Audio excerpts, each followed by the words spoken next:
Olá pessoal, bem-vindos a mais um vídeo do canal. Hoje, para quem não conhece, eu trouxe para vocês saberem um pouquinho mais sobre o que é o projeto Os 230, que se destina a entrevistar todos os 230 deputados da Assembleia da República, não é coisa pouca. Aqueles que aceitarem ser entrevistados, é claro. E para isso, nada melhor do que trazer aqui para ser entrevistado o Francisco Araújo, que é o autor do projeto, para responder todas as nossas perguntas desse assunto.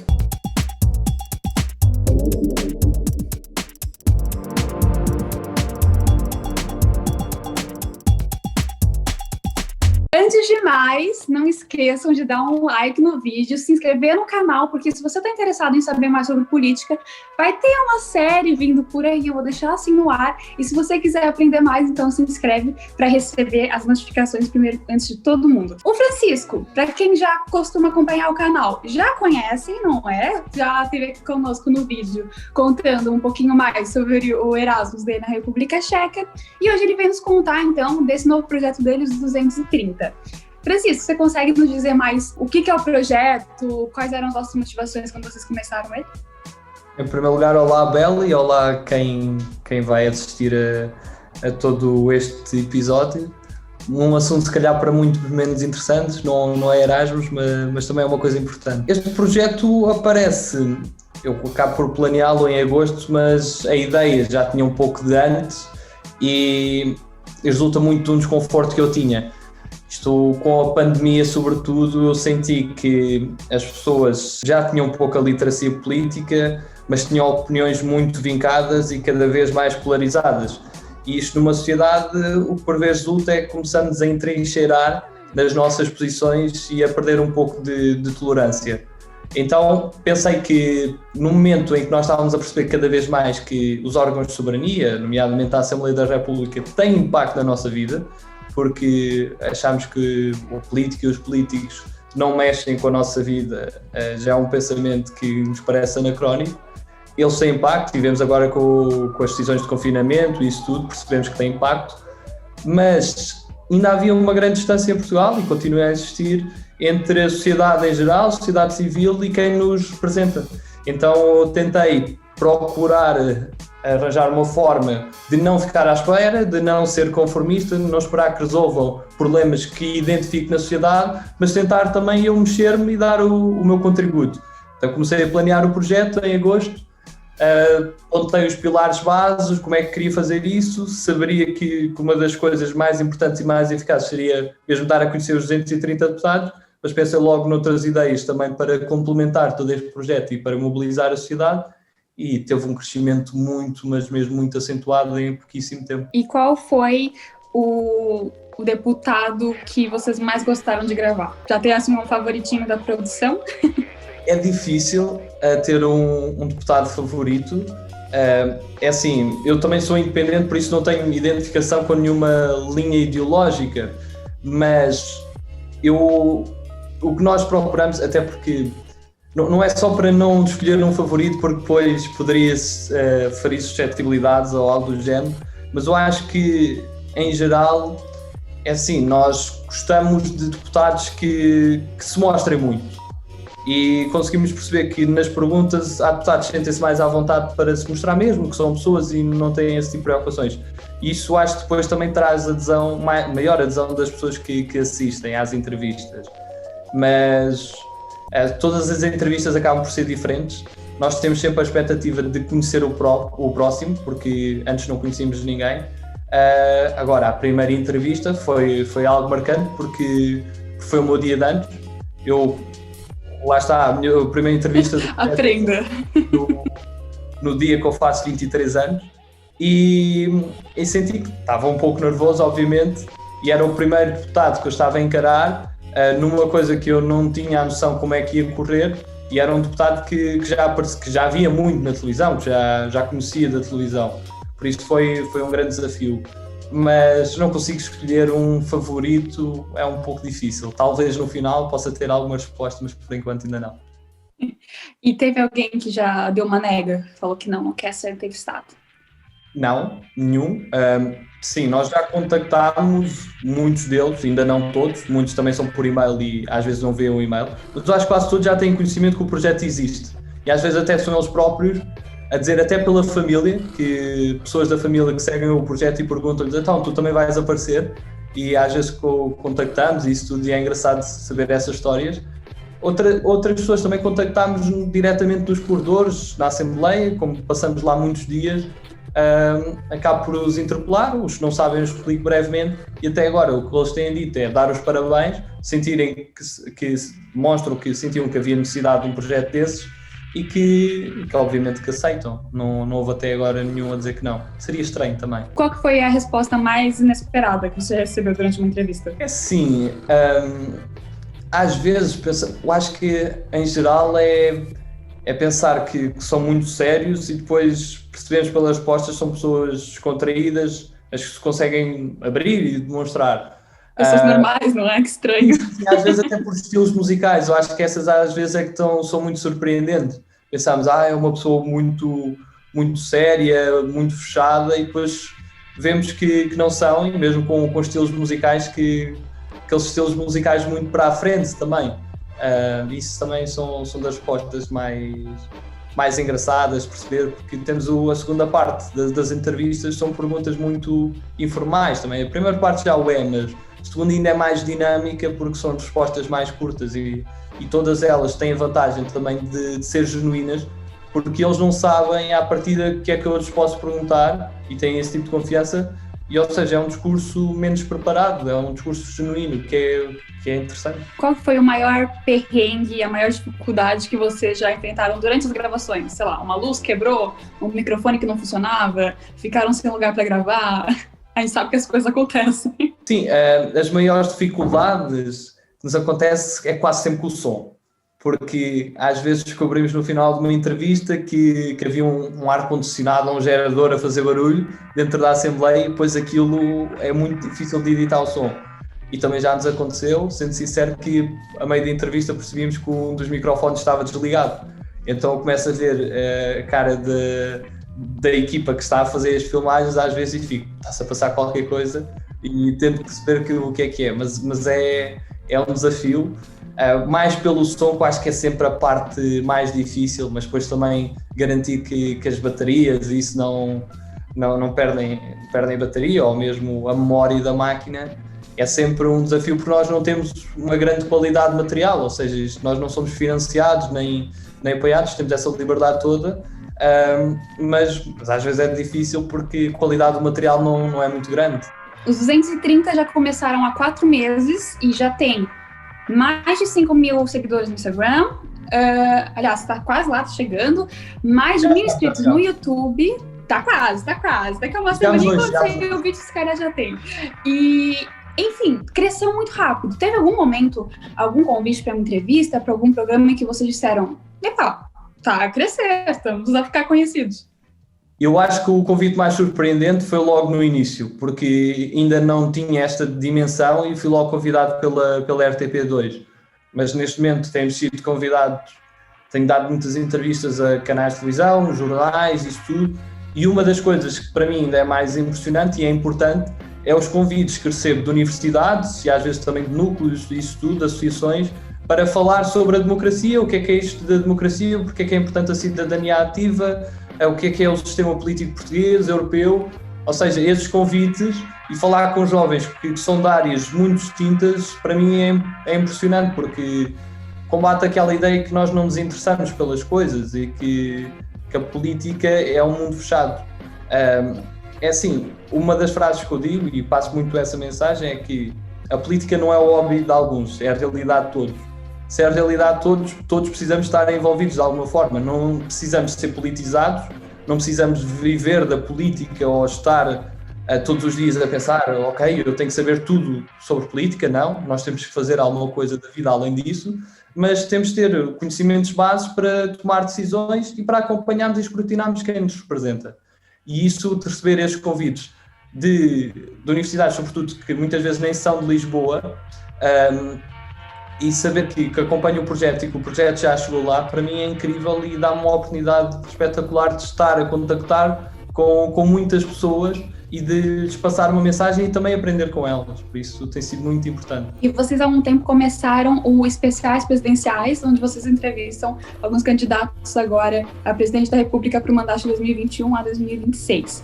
E o Francisco falou agora na entrevista ao podcast do Público que antes de começar os 230 nunca tinha a experiência de entrevistar e que é um jurista e não um jornalista. E portanto eu pergunto, não é meio estranho, pelo menos antes de entrevistar algum candidato que pode ser um presidente ou nessas eleições ou nas próximas, nunca se sabe, não dá um nervosismo? Como é que foi se preparar para esse, digamos, nível superior? Eu, sinceramente, agora já não me dá muito nervosismo. Eu também sinto que sempre fui uma pessoa muito descontraída. No início é que era um bocado mais complicado. Agora já vamos com muitas entrevistas, já surge naturalmente. Depois eu acho que são sempre pessoas que deixam muito à vontade. E depois não tenho aquela pressão, lá está, não ser jornalista, ser um cidadão comum com uma base de formação diferente. O que eu pretendo ali é uma conversa, como se encontrasse. Alguns deles, nos candidatos, eu não conhecia, mas nos candidatos já os tinha encontrado em algum lado, já tinha falado de alguma forma. Mas também ali na conversa desenvolve-se tudo muito rapidamente, como também é um assunto que são assuntos interessantes. Às vezes eu tenho que ter atenção para não me distrair que estamos a gravar uma entrevista e que não posso demorar tanto, porque às vezes sinto mesmo seria similar a encontrar na rua e estar a falar com aquela pessoa ou num café, mas tem sido muito interessante entrevistar pessoas que primeiro têm uma grande exposição mediática, que já estão muitas delas habituadas a isso e que têm um peso importante no futuro da nossa democracia. Bem, a data em que estamos a gravar agora a entrevista já foi publicada, as entrevistas com a Marisa Matias, o Thiago Maia e o Vitorino Silva, e já gravaram com todos os candidatos? Teve algum que disse que não? Como é que está sendo? Até agora vamos ver se conseguimos todos, porque agora com o confinamento vai ser difícil.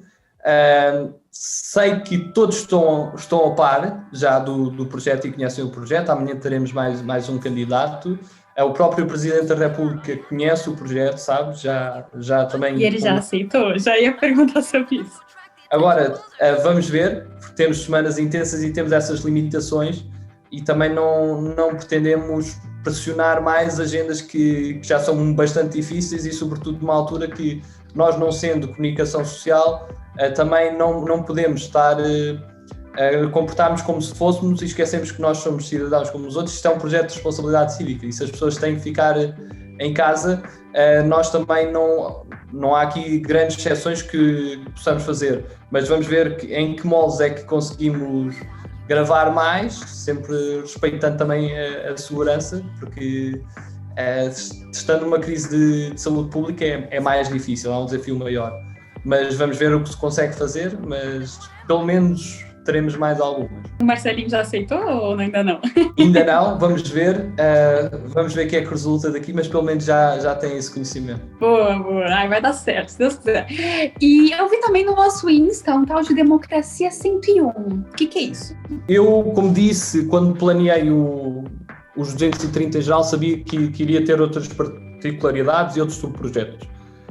E acabei por lançar logo, agora só é visível nesta altura, mas já tem sido preparado por várias subequipas, o Democracia 101, que pretende, lá está o 101, é aquela lógica que também existe muito nas cadeiras universitárias no mundo lá fora, de History 101, Psychology 101, que é basicamente introdução à democracia e pretendemos de forma pedagógica, seja para pessoas muito mais novas, do ensino básico e secundário, até pessoas mais idosas, compreendam de forma clara várias particularidades da nossa democracia e do seu funcionamento, seja por vídeos, seja por posts. Depois também vai aparecer, está para breve, a Sociedade 230, que pretende dar voz a figuras da sociedade civil que nos mostrem nas suas áreas de conhecimento, áreas em que são especialistas, deem-nos esse ponto de vista, explicando porque é que é necessária a responsabilidade cívica, o interesse da sociedade e falando de assuntos mesmo dessa área. Isto para haver um conhecimento mais transversal da sociedade e um maior diálogo democrático da sociedade civil.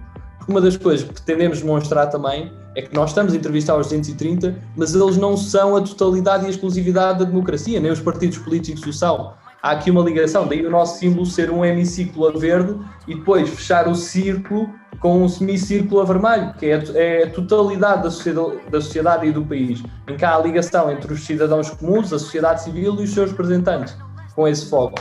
E é isso que também pretendemos mostrar, que a política é mesmo a realidade de todos e que temos que ter, de alguma forma, um interesse e estarmos informados. Inclusive, agora saindo um pouco aqui do rumo que a gente estava tendo, eu vi numa das suas entrevistas que você falou que a equipe agora já conta com mais de 30 pessoas, não é? Como é que vocês se organizam dentro da equipe? É assim, o que procurei estabelecer logo no início, tentei não convidar amigos meus e evitar pessoas que fossem da minha área de formação, que é o direito. Para conseguir ter pessoas de várias áreas, ser um projeto abrangente e serem pessoas de todo o país, ou seja, temos pessoas das ilhas, temos pessoas de norte a sul, temos pessoas até mesmo lá fora, que dão outra abrangência ao projeto e trazem diferentes perspectivas, até porque têm personalidades diferentes. Então, o que procurei organizar, e tendo também já essa experiência de liderança de outro tipo de organizações, fui agrupando em pequenos departamentos para nos focarmos nas várias áreas de intervenção que acabamos por ter, porque temos pessoas, lá está, a trabalhar, por exemplo, mais na Sociedade 230, na Democracia 101, outras pessoas a dar suporte ao projeto através do website, de design, de comunicação, de assessorias, de tudo um pouco. E isto tudo vai permitir que haja aqui uma sinergia entre todos. E é só mais um exemplo de que há muita gente, e eles são todos independentes, nenhum tem ligações partidárias, que há muita gente interessada em servir a comunidade, ou seja, por vezes há aqui um tabu ou algum preconceito que as pessoas estão completamente desligadas, mas não estão. A prova disso é que estão pessoas a sacrificar a sua vida de forma voluntária, a dar o seu tempo para o bem-estar da comunidade, e muitas delas têm imenso trabalho. Por exemplo, uma equipa de filmagens que faz a própria edição leva muito tempo, são horas e horas a exportar, isso tu sabes por causa do canal. Pois são, a gente sabe. Estão a fazer isso de forma com muita abnegação, e isso é excelente. E comove um pouco ver todo esse apoio de pessoas que são genuínas, humildes e que fazem todo esse trabalho e que acrescentam uma grande mais-valia ao projeto, e depois também acaba por ser a nossa maior motivação, mais do que qualquer exposição mediática, é as mensagens que recebemos na página, de pessoas a dizer obrigado, eu agora comecei a ligar mais à vida política, antes nem ia votar e agora já sinto mais uma maior pertença ao próprio sistema, à própria sociedade, e quero dar o meu contributo. Ou seja, nós vemos essas mensagens, dão-nos uma motivação incrível para continuar esse trabalho. Como diz o ditado, quem corre por gosto não cansa, né? E realmente vocês fazem, dá para ver que tem muito trabalho por trás, porque logo na primeira entrevista eu vi que você fez a pergunta ao deputado que é: nessa época você estudou não sei onde, isso teve a ver com o período que aconteceu, que foi tal, teve influência na vertente política, e logo nisso você vê que já tem uma pesquisa por trás, ainda mais o projeto está crescendo tanto, e que é tão complexo, né? Tem que ter uma grande organização na equipe depois para tudo crescer da melhor maneira possível. Essa parte eu acabo por fazer eu também ou seja, parte das entrevistas, das perguntas de investigação e estudo, acabo por preferir fazer eu para manter sempre a mesma bitola, ou seja, para ser justo com todos os deputados em termos de perspectiva, mas é uma coisa que é interessante de fazer, de perceber melhor, porque depois sinto, ok, eu já, mesmo antes de falar com a pessoa, já sei mais ou menos quem é que ela é, que tipo de pessoa é, e já sei por onde puxar. Isso é interessante, que é para as entrevistas serem mais personalizadas. E bem ou mal, né, tudo que a pessoa viveu é que depois influencia o rumo que ela depois defende dentro da Assembleia, então faz todo sentido. E às vezes é também muito interessante, uma coisa que se calhar já começam a reparar, é que às vezes um certo pensamento político ou uma certa forma de encarar a vida em sociedade resulta de um livro que leram na adolescência, resulta de uma experiência que os marcou na infância. É muito interessante, não só a nível psicológico, mas perceber porque é que as pessoas servem de determinada maneira. Não, mesmo que uma pessoa tenha alguém na família de certo partido, aquilo não vem no sangue. Passa-se de alguma forma. Como você sabe tanto sobre política. Queria perguntar para pessoas que estejam assistindo, estejam interessadas a começar a entender melhor, se teriam fontes seguras através das quais você vai pesquisar e tentar entender melhor, em que os portugueses possam, então, estudar e ver opiniões contrastantes, enfim, possam fazer o estudinho lá de casa. Em primeiro lugar, eu acho que é perceberem que a informação fidedigna não estará no Twitter. Ou seja, no Twitter é uma batalha campal que existe entre pessoas que têm uma posição ideológica muito acérrimamente e trocam, e há ali grandes batalhas, por isso não é o melhor exemplo de ponderação. Eu acho que as pessoas têm que começar a perceber que têm que ter um filtro, e cada vez que estudarem mais e que tiverem mais conhecimentos, estão mais protegidas. Daí, por isso é que a licenciatura em Direito é tão importante para a vida em sociedade, porque é uma forma de nos protegermos contra o próprio sistema e não deixarmos pessoas subverter o sistema.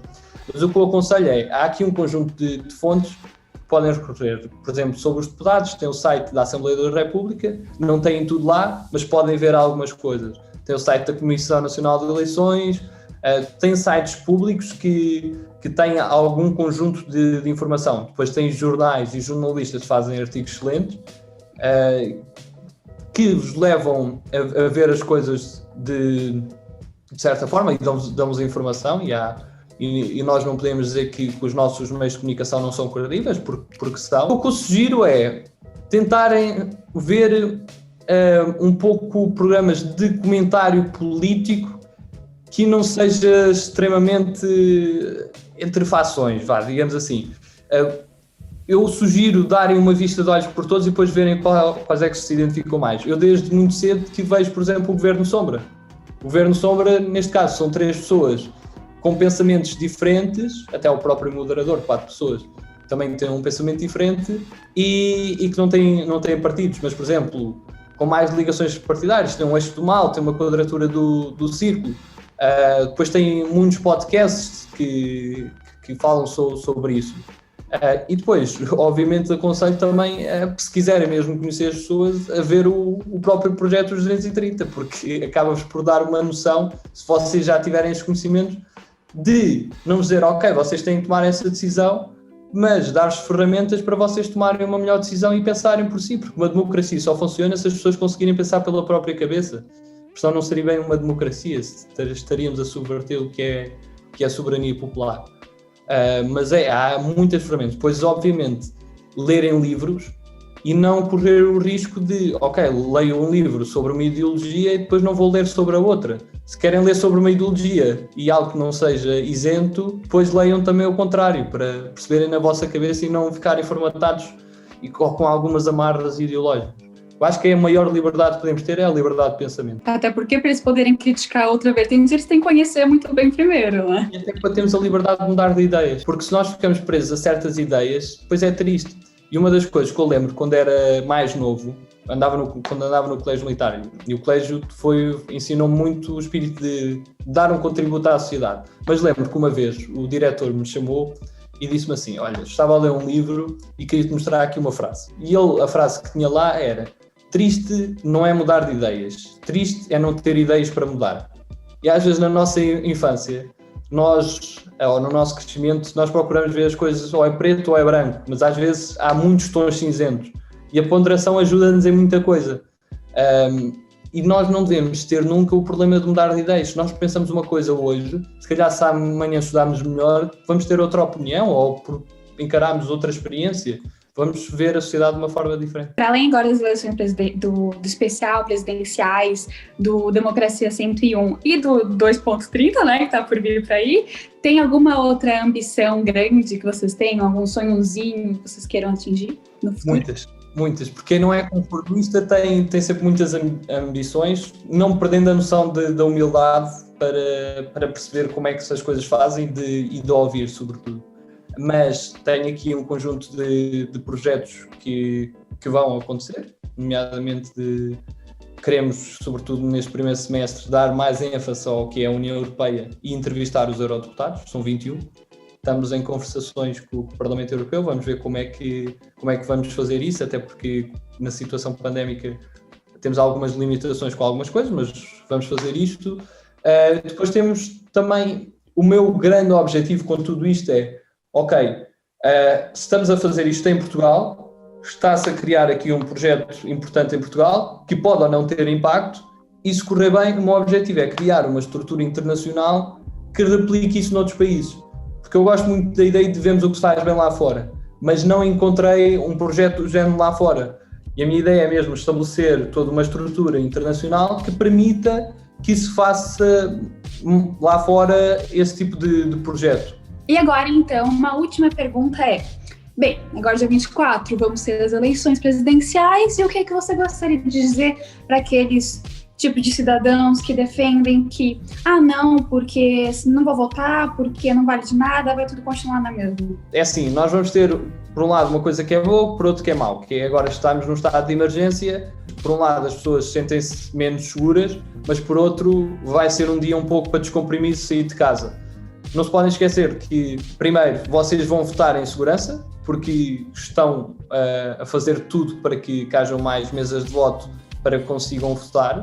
Isto é importante, porque não podemos esquecer da questão da saúde pública, mas vocês também têm que ter cautelas. Agora, não fiquem em casa para não votar, porque vocês basicamente é como, não sejam aquelas pessoas chatas quando nos perguntam de que sabor querem uma pizza ou o que é que querem do supermercado, que dizem é tudo indiferente. Não sejam pessoas indiferentes na sociedade. A história não se lembra de pessoas indiferentes e as democracias não se constroem de pessoas indiferentes. Se vocês não gostam das pessoas e dizem, ok, os políticos são todos corruptos, é tudo muito mau, o que até pode ser admissível, os PCs podem achar que nenhum dos 7 serve para ser presidente e que nós estamos muito mal servidos, é simples, vão lá e votem em branco. Votem em branco e digam, mandem a mensagem, apesar de não ter as repercussões que se calhar devia ter, mas mandem a mensagem que vocês não concordam com nenhum, vocês não servem nenhum para ser Presidente da República ou vocês não estão em condições para fazer uma escolha entre os 7. Mas não se abstenham, porque abster é simplesmente deixarmos a democracia ao abandono. E nós não podemos fazer isso porque temos que perceber que a democracia é um sistema que não é o menos mau, é o melhor, mas dá trabalho. E tudo o que dá trabalho, tudo o que tem qualidade, tem que se fazer diariamente. E é um processo cotidiano. E, sobretudo, nestes momentos eleitorais, é uma prova de vitalidade da nossa democracia.